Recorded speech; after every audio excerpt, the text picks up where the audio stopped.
اللهم صل على سيدنا مولانا محمد وعلى آل سيدنا مولانا محمد নবীর আগমনে জগৎ হইল উজালা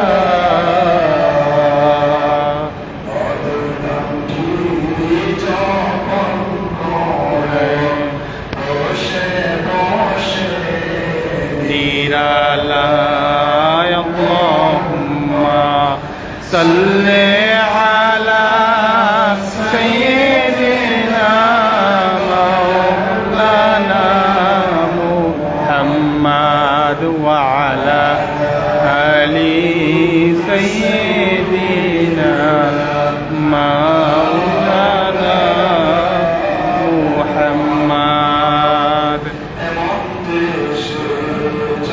জানে মন যে দেশের নাই ঠিকানা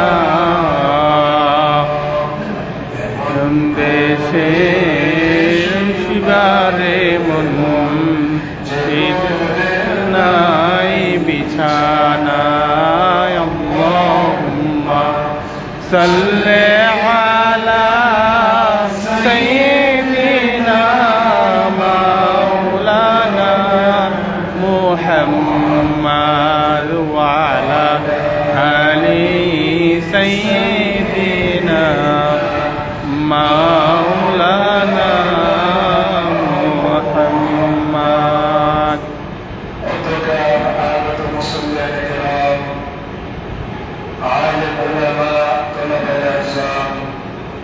আমার যুবক ভাইয়েরা, সর্বপ্রথম সেই মহান প্রভুর দরবারে মন খুলে শুকরিয়া আদায় করি, যিনি আমাদেরকে সুস্থ শরীরে জুমার মসজিদে এসে জুমার 2 রাকাত ফরজ নামাজ আদায় করার জন্য তৌফিক দিয়েছেন। সেই মহান প্রভুর দরবারে মন খুলে শুকরিয়া আদায় করি, সবাই বলি আলহামদুলিল্লাহ। আলহামদুলিল্লাহ। আল্লাহর নীতি হলো আপনি আপনার যদি কোনো নিয়ামত পান, ওই নিয়ামতের শুকরিয়া জ্ঞাপন করা। আল্লাহ নিজে ঘোষণা দিচ্ছেন, আল্লাহ নিজে বলেন وَإِذْ تَأَذَّنَ رَبُّكُمْ لَئِنْ شَكَرْتُمْ لَأَزِيدَنَّكُمْ وَلَئِنْ كَفَرْتُمْ إِنَّ عَذَابِي لَشَدِيدٌ। সূরা ইব্রাহিমের মধ্যে আল্লাহ নিজে ঘোষণা দিচ্ছেন। সরকারের ফরমান জারি হওয়ার সময় আগে যদি হতো মাইকিং করে বা দশ বাজায় বলতো একটি ঘোষণা, একটি ঘোষণা। এখানে আল্লাহ একটি ঘোষণা দিচ্ছেন, স্মরণ করেন তা আল্লাহ তোমাদের প্রভু ঘোষণা দিচ্ছেন। যে কি ঘোষণা?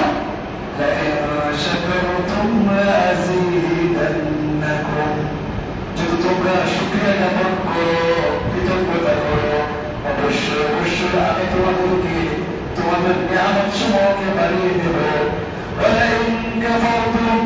আর যদি কৃতজ্ঞতা করো, অস্বীকার করো, নিশ্চয় আমার পাকড়াও, আমার আযাব বড় কঠিন। দুনিয়াতে যদি কোনো একটা ঘোষণা হয় সরকারের পক্ষ থেকে, দেখবেন এই ঘোষণাটাকে সবাই গুরুত্ব দেয়। এখানে কে ঘোষণা দিচ্ছে? আল্লাহ, স্বয়ং আল্লাহ ঘোষণা দিচ্ছেন যে তোমরা যদি কৃতজ্ঞতা জ্ঞাপন করো, অবশ্যই আমি আমার সমূহকে বাড়িয়ে দেব।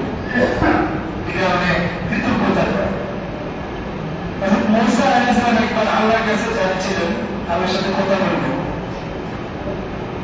তখন এক ব্যক্তি ওনাকে বলবে যে আমার তো অনেক রিজিক, মুসা আলাইহিস সালাম নাকি আমাদের জন্য একটু সংগ্রহ হচ্ছে, যাই হোক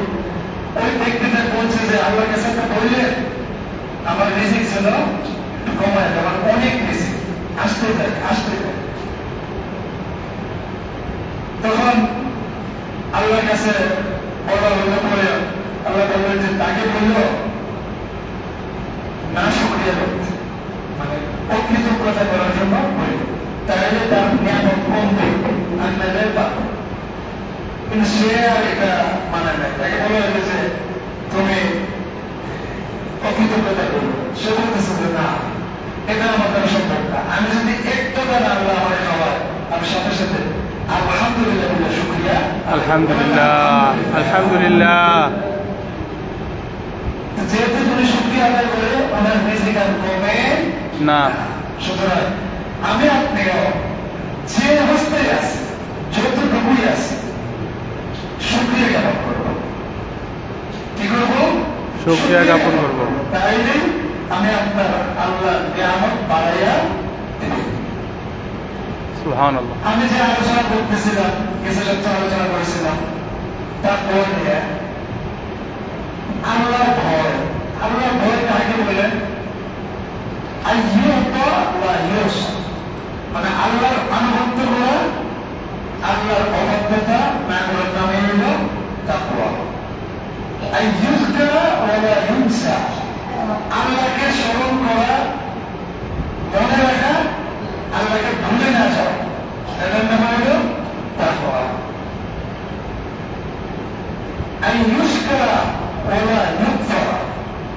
আল্লাহর কৃতজ্ঞতা জ্ঞাপন করা, আল্লাহর অকৃতজ্ঞতা জ্ঞাপন না করা, এটার নাম হইল তাকওয়া। বলেন না সুবহানাল্লাহ। আরেক সংবাদের বলেন যে ফিআলুল খায়রাত ওয়া তারকুল মুনকারাত। ফিআলুল খায়রাত মানে যত ভালো কাজ আছে করা, ওয়া তারকুল মুনকারাত আর যত খারাপ কাজ আছে ছেড়ে দেওয়া, এটার নাম হলো তাকওয়া। এটা যে মানতে পারবো সে আল্লাহর নিশ্চিত, আল্লাহর নিশ্চিত। আর মুত্তাকি যারা, তারা আল্লাহর ওলি। দলিল আছে না? আছে। আল্লাহ বলেন আলা ইন্না আউলিয়া আল্লাহি লা খাউফুন আলাইহিম ওয়া লা হুম ইয়াহজানুন। আল্লাহু আকবার। الذين آمنوا وكانوا يتقون. على جناحه إن أولياء الله الله بند جرا لا خوف عليهم তাদের নাই কোনো ভয়, ভবিষ্যতের জন্য তাদের কোনো ভয় নাই। ولا هم يحزنون এবং তারা অতীতকালের জন্য চিন্তিত হয় না। আল্লাহ তাদেরকে এমন করবেন না যে তারা ভবিষ্যতে কি করবে, অতীতে যে তারাই আসছে, তাদের ছেলে মেয়েদেরকে রেখে আসছে, এগুলোর ব্যাপারে আল্লাহ তাদেরকে চিন্তিত করবেন না। তারা কারা? আল্লাহ বলেন আল্লাযীনা আমানু ওয়া কানূ ইয়াত্তাকুন। যারা ঈমানদার, এক নম্বর যারা ঈমানদার, ওয়া কানূ ইয়াত্তাকুন, এবং যারা মুত্তাকি, যারা আল্লাহকে ভয় করে চলে। বলেন না সুবহানাল্লাহ। সুবহানাল্লাহ। এর জন্য আরো কিছু আছে রে? আছে। আল্লাহ বলেন লাহুমুল বুশরা ফিল হায়াতিদ দুনিয়া ওয়া ফিল আখিরাহ। তাদের জন্য রয়েছে দুনিয়ার জীবনেও সুসংবাদ এবং আখিরাতের সুসংবাদ। লা তাবদীলা লিকালিমাতিল্লাহ। আল্লাহ যে এই কথাটা বলেছেন, এই কথার মধ্যে কোন ধরনের পরিবর্তন হবে না, বানানো হবে না, কমানো হবে না। যেটা বলছেন বলছেনই, অর্থাৎ তাদের জন্য দুনিয়াতেও সুসংবাদ, আখিরাতেও সুসংবাদ। বলেন না সুবহানাল্লাহ। সুবহানাল্লাহ। আমরা বিপদে পড়লে কি করি? আল্লাহ রাখি আরেকটা বিপদ না নিয়ে আসি। বিপদ শুরু হয়েছে মানে ধরেন আপনি আমি মুসলমান করছি, মুসলমান করে গেল বন্ধ বেশি আলোচনার কারণে নামাজ পড়ে না, উনি আর নামাজে আসে না। অথচ আল্লাহ বলেন তুমি যতই বিপদে থাকো না কেন, তুমি তাকওয়া অবলম্বন করো, তুমি জন্য আল্লাহকে ভয় করো, তাইলেই মুক্তি পাইবা।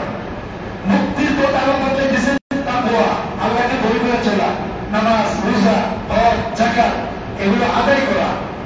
আর আমি আপনি কি করি, যদি মন খারাপ হয়ে গেলে আর নামাজ পড়ি আশা হয় না। আল্লাহ কিছু মুক্তির পথ নিজে বদলে দিতেছেন। আল্লাহ বলেন ومن يتق الله يجعل له مخرجا ويرزقه من حيث لا يحتسب ومن মানে কোন ব্যক্তি ইয়াত্তাকিল্লাহ, যে আল্লাহকে ভয় করে, يجعل له مخرجا, আল্লাহ তাআলা তার মুক্তির পথ বের করে দেন। বলেন না সুবহানাল্লাহ। সুবহানাল্লাহ। আমরা গিয়ে হুজুরের কাছে তাবিজ খুঁজি, অথবা কোনো খ্রিস্টানদেরকে গিয়ে বলে আমার একটা তাবিজ দেন, আমার মুক্তি দরকার। অথচ আল্লাহ কি করেন? আল্লাহ বলতেছে যে আমারে ভয় করো, আমার কাছে আসো। একটা বাচ্চা যদি কষ্ট পায় কি করে, মা বাবার বুকে গিয়ে চলে যায় না, তোমার কাম্মা ভয় পাইতেছে।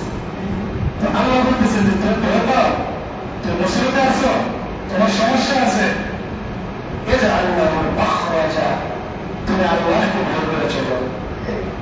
আল্লাহ তাআলা তোমার পরিশানি মুক্তির পথ আল্লাহ তাআলা বের করে দিবেন। বলেন না সুবহানাল্লাহ। সুবহানাল্লাহ। ইয়ারযুকুহু মিন হাইথু লা ইয়াহতাসিব, আর এমন জায়গা থেকে তোমার রিজিক দিবেন যেটা তুমি কল্পনা করতে পারবে না। বলেন না সুবহানাল্লাহ।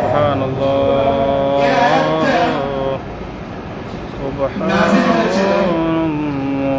একটা বিশ্লেষণে আরো অনেক ঘটনায় থাকতে পারে। তো একটা থেকে আছে তাফসীরে কাবীর এবং তাফসীর ইবনে কাসীর। আউফ ইবনে মালিক আল আশজারি, উনি নবীর সাহাবী, ওনার ছেলে সালেম। আউফ ইবনে মালিক আল আশজারি উনি নবীর কাছে গেলেন, গিয়ে বললেন যে নবী, আমার ছেলেকে তো কয়েকদিন ধরে আমি পাইতেছি না। ওনার ছেলেকে মুনাফিকরা ধরে নিয়ে গেছে। যেমন দেখেন না, সরকারি অনেক সময় তিনি পুলিশ এসে ধরে নিয়ে জায়গা খবর থাকে না, এমন আছে না, অনেক সময় হয়। মামলা আসলে কিন্তু মনে হচ্ছে ধরে নিয়েছে, এরকমই নিয়েছে সিভিলে, এগুলো বলতে পারে না, পরিবারে বলতে পারে না যে আমার স্বামী বা আমার ভাই, আমার বাবা কোথায়, বলতে পারে। তো মুনাফিকরা আউফ ইবনে মালিক আল আশজারি এর ছেলে, ওনার ছেলে রাদিয়াল্লাহু আনহু সালেম রাদিয়াল্লাহু আনহুকে ধরে নিয়ে গেছে। আউফ ইবনে মালিক আল আশজারি নবীর কাছে গেলেন, গিয়ে বললেন নবী, আমার ঘরে রুজি করনেওয়ালা একটাই মানুষ, সেটা আমার ছেলে। আমি এমনি বুড়া মানুষ, এই বিপদে আছে, আমার ছেলের পিতা আছে কয়েকদিন ধরে পাইতেছি না। নবী সাল্লাল্লাহু আলাইহি ওয়াসাল্লাম ওনাকে তিনটি কথা বললেন যে তুমি তিনটা আমল করো, ইনশাআল্লাহ তুমি মুক্তি পাইবা। এক নম্বর, ইত্তাকুল্লাহ, তুমি আল্লাহকে ভয় করো। মানে আল্লাহকে ভয় করে করতে না, শুধু ভয় করলাম মুখে মুখে, আমরা যে ভয় করি আমাদের ভয় না, অর্থাৎ সঙ্গে ভয়। অর্থাৎ আল্লাহকে ভয় করো মানে আল্লাহ যত আইন নিয়ম আছে এগুলোকে তুমি মানো, নামাজ চাইবে না, যা যা ইসলামিক আইন নিয়ম আছে এগুলোকে তুমি মানো। দুই নম্বর, ওয়াসবির, তুমি ধৈর্য ধারণ করো। তিন নম্বর, ওয়াকফির বিল কওলি লা হাওলা ওয়ালা কুওয়াতা ইল্লা বিল্লাহ। তিন নম্বর, তুমি বেশি বেশি লা হাওলা ওয়ালা কুওয়াতা ইল্লা বিল্লাহ বলতে থাকো। বলেন না সুবহানাল্লাহ। সুবহানাল্লাহ। ব্যাস, এই তিনটা আমল নবী সাল্লাল্লাহু আলাইহি ওয়াসাল্লাম ওনাকে দিলেন। উনি এই তিনটা আমলে ধৈর্য ধরলেন, আল্লাহকে ভয় করলেন, পাশাপাশি এই লা হাওলা ওয়ালা কুওয়াতা ইল্লা বিল্লাহ বলতে থাকলেন। লা হাওলা ওয়ালা কুওয়াতা ইল্লা এক, দুই, বিল্লাহ। তিন দিনের মাথাতেই ওনার ছেলে বাড়িতে চলে আসছে।